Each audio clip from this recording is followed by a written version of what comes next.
Salut les amis, aujourd'hui l'épisode numéro 471 de l'After Zap Image. On va débuter avec le premier résultat du match de Ligue 1 d'hier, match avancé entre Monaco et l'Olympique Lyonnais. Victoire sans appel pour les Lyonnais, 3-0 du côté de la Principauté grâce à Dembélé, Depay et Lucas Touzard. Match complètement maîtrisé et quasiment à sens unique, ce match pour l'Olympique Lyonnais, tant l'AS Monaco est encore vraiment faible. Alors, il y avait des absents du côté de Monaco, mais au-delà de ça, je pense vraiment que Monaco a besoin de 3 ou 4 recrues sur le secteur offensif, parce qu'au milieu de terrain c'est très faible. Quand je vois déjà qu'Emerson est obligé de jouer au milieu de terrain, c'est un peu surprenant. Quand je vois que devant ils ont aligné un jeune attaquant de 18 ans qui n'a jamais joué au plus haut niveau, jamais joué en Ligue 1, c'est aussi surprenant. Donc ça montre bien que l'AS Monaco a encore vraiment besoin de recrues, sinon ça sera quand même peut-être même très compliqué cette saison. Donc, il y a encore un mois pour recruter, il va falloir vraiment s'y mettre pour les Monégasques, parce qu'ils ont été vraiment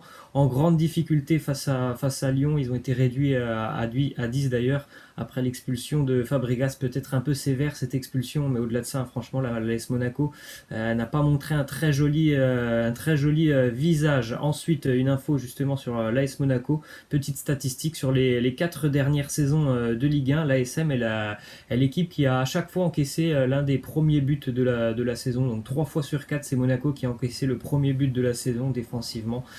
C'est pas top non plus du côté de Monaco. Certainement que Ruben Aguilar a montré de belles choses. Benjamin Lecomte, voilà, c'est dommage, mais bon, le deuxième but, il est complètement pour lui. Donc après, on sait très bien que c'est un très bon gardien. Il va se reprendre très rapidement. Mais c'est vrai qu'hier, Monaco nous a déjà fait peur. Du côté de l'Olympique Lyonnais, c'est un match plutôt intéressant pour l'OL, notamment les recrues qui ont été très bonnes. Par exemple, Joachim Andersen, au niveau de la défense, qui a réussi d'ailleurs 103 passes sur les 107 tentées, un record pour un joueur lors de son premier match en Ligue 1, donc depuis quasiment 14 ans, depuis qu'il y a ces analyses. Donc c'est plutôt intéressant. Après, on va pas se mentir, il n'a pas non plus été vraiment gêné par un pressing monégasque, donc forcément ça aide à réussir des passes pour le défenseur lyonnais, qui a fait une belle impression, comme Thiago Mendes par exemple au milieu de terrain. Ça, on a été sûr, on a déjà vu ce il a fait avec Lille. Donc match assez satisfaisant pour l'Olympique lyonnais. Déclaration de Silvinho qui nous dit: c'était un adversaire difficile, nous progressons, nous voulions être très compact au niveau tactique, et je suis satisfait. Le football moderne impose d'être aussi compact sur le plan défensif que sur le plan offensif. En tout cas, ça, on l'a vu. C'est peut-être ce qui va vraiment changer par rapport aux précédentes années du côté de Lyon, c'est que défensivement, et là hier on l'a vu, tous les joueurs font les efforts pour revenir défensivement. C'est un groupe qui est solide, qui est compact, comme le dit Silvinho. Ça, c'est ce qu'il a envie de voir. Donc c'est ce qu'on a vu hier. Et ça, c'est important pour l'Olympique Lyonnais, qui a eu depuis de nombreuses années beaucoup de problèmes défensivement, encaissant régulièrement à peu près une cinquantaine de buts par saison, et c'est bien évidemment beaucoup trop. Ensuite, des infos Ligue 1 aujourd'hui, bien évidemment reprise du championnat avec multiplex ce soir, mais à 17h30 l'OM reçoit le Stade de Reims. Dario Benedetto, l'attaquant argentin, est d'ores et déjà dans le groupe marseillais. Alors je ne sais pas s'il sera titulaire, mais en tout cas il est présent dans le groupe pour affronter le Stade de Reims. Ensuite, prolongation de contrat du côté de Lille pour le défenseur central portugais José Fonte, qui continue avec le LOSC jusqu'en 2021. Et ça, c'est vraiment un joli coup pour Lille. Il a apporté beaucoup de stabilité à la défense lilloise l'année dernière. Toute son expérience aussi du plus haut niveau, longtemps passé par la première ligue, José Fonte. Ensuite, on jette un petit coup d'œil justement aux affiches de cette journée de Ligue 1 aujourd'hui.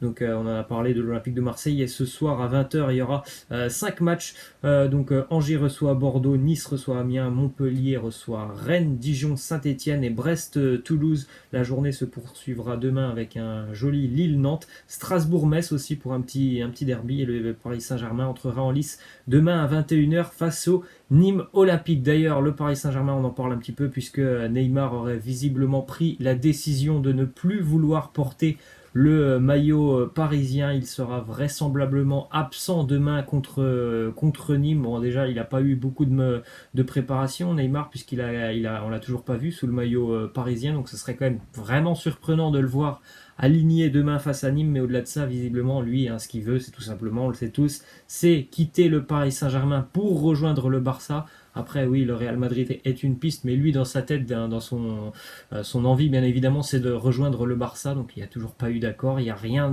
qui évolue dans le bon sens, on va dire, pour le moment. Donc, il a pris une décision. Normalement, c'est de, voilà, on va dire, de un petit peu partir au clash. Et il a plus trop envie de porter le maillot parisien, donc il y a très peu de chances qu'on le voit demain évoluer face à Nîmes.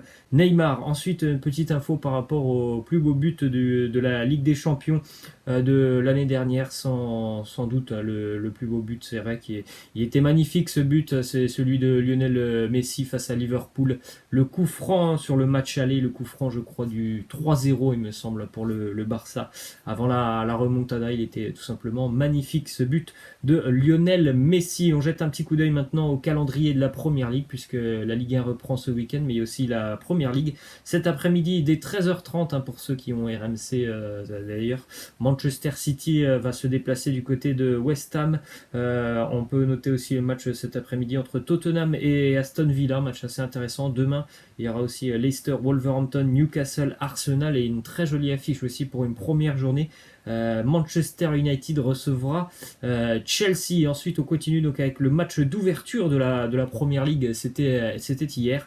Liverpool recevait Norwich. Liverpool, vice-champion d'Angleterre, face à Norwich, champion d'Angleterre de deuxième division. Score sans appel. Liverpool a écrasé Norwich 4-1 grâce à des buts de Salah, Van Dijk, Origi et un but contre son camp, le premier but, et Norwich a répondu grâce au meilleur buteur d'ailleurs du championnat de deuxième division de l'année dernière, le finlandais Teemu Pukki. Bon, il y avait déjà 4-0 à la mi-temps pour Liverpool, donc le score était acquis.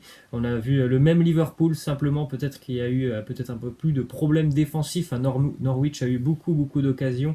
Ça va certainement pas plaire à Jürgen Klopp parce que voilà, franchement, au niveau de la défense de Liverpool, c'était pas encore tout à fait au point.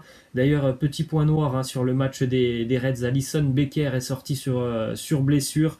Il ne sera déjà pas présent pour la Super Coupe d'Europe mercredi face à Chelsea. On va attendre les examens complémentaires. Il s'est blessé sur une relance sur un 6 mètres où il a d'ailleurs glissé. Il s'est tout de suite tenu la cuisse. Il a été remplacé par Adrian, qui a signé d'ailleurs avec Liverpool il n'y a même pas une semaine. Ensuite, déclaration de Pep Guardiola sur la blessure de Leroy Sané. Il nous dit normalement ce genre de blessure dure entre 6 et 7 mois. J'espère qu'il sera de retour en février ou en mars. Donc voilà, gros coup dur quand même pour Manchester City. Gros coup dur aussi pour le Bayern Munich parce qu'il était tout proche de s'engager. Et on va pas se mentir, cette blessure, ça réduit à néant tous les espoirs du Bayern de l'engager. Il sera absent. Franchement, 6 à 7 mois, c'est vraiment être optimiste sur ce genre de blessure. Pour le Roy Sané, donc on devrait le revoir, mais ça sera vraiment sur la fin de saison qu'on le reverra avec les Citizens. Ensuite, du côté de Manchester United, après le départ de Romelu Lukaku, le numéro 9 a été réattribué à l'attaquant français Anthony Martial, qui d'ailleurs a été déjà numéro 9 avant que Zlatan Ibrahimovic signe avec Manchester. C'était il y a maintenant 3 ans. On verra ce que ça va donner pour Man U cette saison, même si ça semble quand même assez compliqué de les imaginer jouer les premières places de Première Ligue. Ensuite, déclaration de David Luiz, le nouveau Gunners. Il nous dit: je tiens à remercier les fans d'Arsenal pour vos excellents messages et votre accueil. Je suis ici pour tout donner et essayer de faire arriver ce club là où il le mérite en remportant de gros matchs et de grands titres. Faisons-le ensemble. Ça va être intéressant de suivre Arsenal. Il y a vraiment eu un joli mercato de la part des Gunners. Ils se sont assez renforcés au milieu de terrain, défensivement, même offensivement. Donc plutôt complet le mercato des Gunners. On va attendre de voir ce que ça va donner. En tout cas, David Luiz est quand même un joueur qui a une expérience assez incroyable. Je pense que ça peut être vraiment utile pour les Gunners. Ensuite, Lucas Moura du côté de Tottenham qui prolonge son contrat. Donc on sait que voilà, il a fait une super saison l'année dernière quand même avec les Spurs. On se rappelle de ce qu'il a fait surtout en Ligue des Champions. Donc c'est vraiment un joueur qui a beaucoup apporté à Tottenham. Donc c'est une prolongation bien évidemment logique pour Lucas Moura jusqu'en 2024. On continue avec une déclaration de De Laurentiis, président du Napoli, qui nous dit vous savez, en Angleterre, ils peuvent dépenser 90 millions sur Maguire, alors que moi j'en dépenserais seulement 25 ou 30. Si Maguire vaut 90 millions, alors combien vaut Koulibaly? Vaut certainement 250 millions, bien évidemment. On sait tous que voilà, du côté de l'Angleterre, il y a tellement d'argent dans le football en Angleterre que voilà, il y a des sommes absolument faramineuse sur des joueurs voilà, qui, je pense, ne valent pas ce prix-là. Un Maguire, pour moi, il ne vaut pas 90 millions d'euros. Prolongation de contrat du côté de l'Ajax Amsterdam pour l'international marocain Hakim Ziyech qui prolonge jusqu'en 2022. Ça ne veut pas dire qu'il quittera le club, hein, qu'il ne quittera pas le club. Pardon. On rappelle que le Bayern Munich est toujours très intéressé par le profil d'Hakim Ziyech. Ensuite, Shinji Kagawa quitte le Borussia Dortmund. Le japonais s'engage en division 2 espagnole avec le Real Saragosse. Il avait été prêté l'année dernière dans le championnat turc. Il ne jouait plus beaucoup ces dernières années du côté du Borussia. D'ailleurs, on a vu une jolie image hier, Coupe d'Allemagne, le Borussia qui jouait face à Uerdingen. Et on a vu un ancien joueur du Borussia qui évolue maintenant en division 3 à Uerdingen, Kevin Grosskreutz, pour ceux qui s'en rappellent. Il a évolué pendant presque 250 matchs avec le Borussia Dortmund quand même. Et puis il est aussi champion du monde 2014. Il évolue maintenant en division 3 allemande. Ensuite, on va terminer avec la petite info du côté de l'Atalanta Bergame, signature de Martin Skrtel, libre de tout contrat. Et on va terminer vraiment avec les résultats de Ligue 2 d'hier. Vous faites un petit arrêt sur l'image si ça vous intéresse, notamment les promus qui continuent de bien fonctionner. Voilà, moi je vous laisse et je vous dis à demain. Ciao.